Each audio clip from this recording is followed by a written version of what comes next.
Ta chatte comprend-elle vraiment ce que tu lui dis? La plupart des gens pensent que leur animal ne réagit qu'au bruit du sachet de friandises ou à l'ouverture d'une boîte. Mais une étude révolutionnaire de l'université Sophia au Japon a prouvé que les chats apprennent certains mots et y réagissent, que tu utilises au quotidien. Et l'un de ces mots, que presque tous les propriétaires prononcent mal, pourrait lentement détruire la confiance de ton chat, sans que tu t'en rendes compte. Commençons par le premier mot, qu'elle a appris avant tous les autres. Premièrement, ton chat connaît son propre nom. As-tu déjà appelé ton chat par son nom? Il t'a regardé, a cligné des yeux une fois, puis est parti dans la direction opposée, continuant son chemin. Tu as probablement pensé qu'il n'avait pas compris. Mais il a très bien compris, absolument. En 2019, la chercheuse Atsuko Saito, avec son équipe de l'université Sophia, au Japon, a publié une étude qui a bouleversé tout ce que nous pensions savoir sur les chats et le langage. Ils ont testé des dizaines de chats et ont fait une découverte étonnante.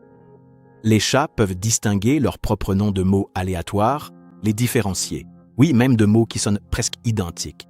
Mais pourquoi ne viennent-elles alors pas toujours en courant obéissamment? Parce que les chats ne sont pas faits pour réagir comme les chiens.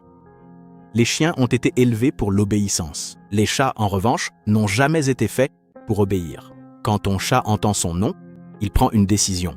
Il évalue si cela vaut la peine de réagir, selon ce qui se passe habituellement ensuite. Si l'appel de son nom mène généralement à quelque chose d'agréable, comme de la nourriture, du jeu ou de l'affection, elle sera plus encline à venir. Mais si cela se termine habituellement par un bain ou une visite chez le vétérinaire, alors retiens ton souffle.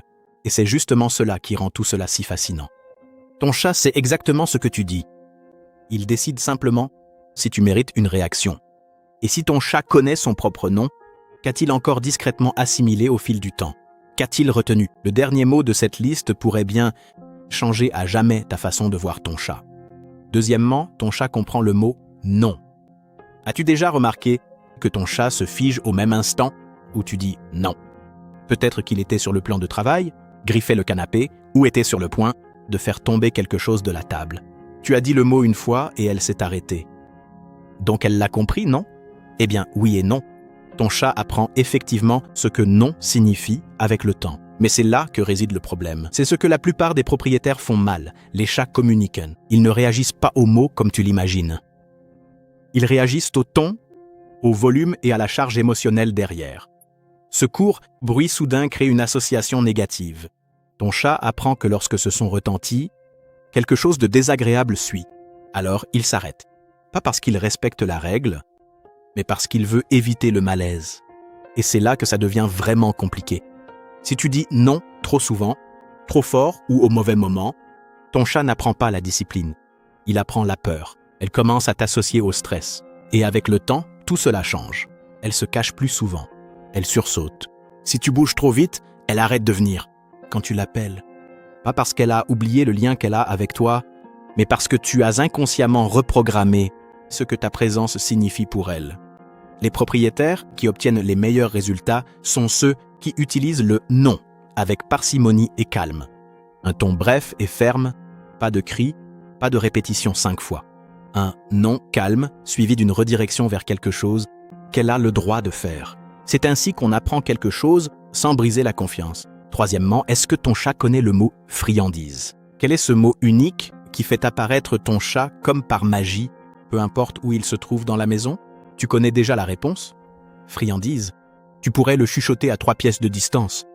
Et ton chat serait déjà assis à tes pieds et te fixerait du regard, comme s'il avait attendu cela toute la journée. Et ce n'est pas seulement mignon, c'est de la science.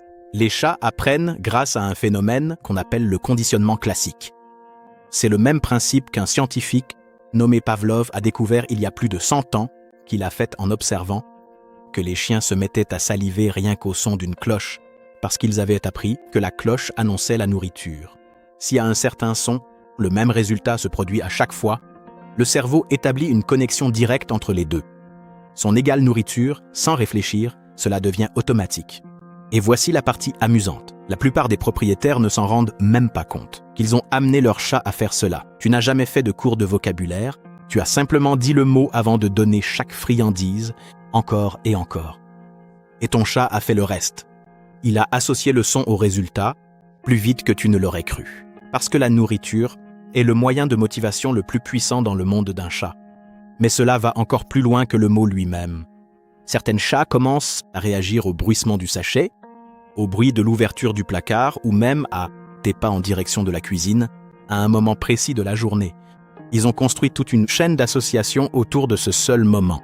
Le mot n'est que le déclencheur le plus évident dans un système que ton chat a développé tout seul. Quatrièmement, ton chat connaît le nom de ton autre chat. Si tu as plusieurs chats, tu as peut-être déjà appelé l'un d'eux par son nom et l'autre a réagi. Peut-être a-t-il regardé en direction du chat que tu avais appelé. Peut-être a-t-il jeté un coup d'œil vers la porte par laquelle son colocataire arrive habituellement. Tu as probablement mis ça sur le compte du hasard. Ce n'était pas un hasard. En 2020, une équipe de recherche dirigée par Saho Takagi, une étude à l'université de Kyoto au Japon, ce qui a déconcerté le monde des sciences du comportement animal, ils ont découvert que les chats vivent ensemble avec d'autres chats. Apprendre et reconnaître les noms de leurs colocataires, pas seulement le bruyant, mais l'identité qui se cache derrière. Voilà comment ils l'ont prouvé. Ils ont joué à voix haute le nom d'un chat, alors qu'ils ont soit le bon chat, ou montré un chat complètement différent sur l'écran. Lorsque le mauvais chat apparaissait, les chats de l'étude fixaient plus longtemps. Ce regard prolongé est un indicateur bien connu dans la recherche animale. Cela signifie que quelque chose ne correspond pas à ce qu'ils attendaient. Ils ont entendu le nom. Ils s'attendaient à voir un visage précis, et quand ce n'était pas le cas, ils l'ont remarqué. Réfléchis un instant à ce que cela signifie. Ton chat crée silencieusement une carte mentale de ton foyer. Elle sait qui est qui, elle sait quel nom correspond à quel visage. Personne ne le lui a appris, elle l'a découvert toute seule, simplement en vivant à tes côtés et en prêtant attention à des schémas dont tu ne savais même pas que tu les créais. Alors la prochaine fois que tu appelles un de tes chats et que l'autre lève la tête, sache que ce n'est pas un hasard. Elle a parfaitement compris qui tu voulais dire et elle a décidé d'en être curieuse. Cinquièmement, ton chat comprend l'expression « viens ici ». As-tu déjà dit à ton chat, depuis l'autre côté de la pièce, « viens ici » et il est effectivement venu vers toi? La plupart des gens considèrent cela comme un moment de chance, mais que se passe-t-il si ton chat comprend ces mots depuis bien plus longtemps que tu ne le penses? C'est cela que nous avons évoqué au début. Et cela pourrait changer ta vision de ton chat pour toujours. Changer. Les chats ne viennent pas au monde en sachant ce que « viens ici » signifie, mais avec le temps. À travers des centaines de petits moments, ils établissent un lien entre ces mots et ce qui suit toujours après. Tu le dis et tu leur donnes de l'affection. Tu le dis et tu les prends dans tes bras. Tu le dis et ils se retrouvent dans un endroit chaud et sûr. Ton chat ne l'a pas appris dans un manuel, il l'a appris de toi. Chaque fois que ces mots étaient suivis de quelque chose de positif, et c'est précisément ce qui distingue ce mot de tous les autres. Sur cette liste, friandise signifie nourriture. Non signifie éviter, mais viens ici représente votre relation. Quand ton chat entend ces mots et décide de venir vers toi, il n'obéit à aucun ordre. Elle te dit que chaque expérience qu'elle a vécue avec toi après avoir entendu ces mots lui a donné assez de sécurité.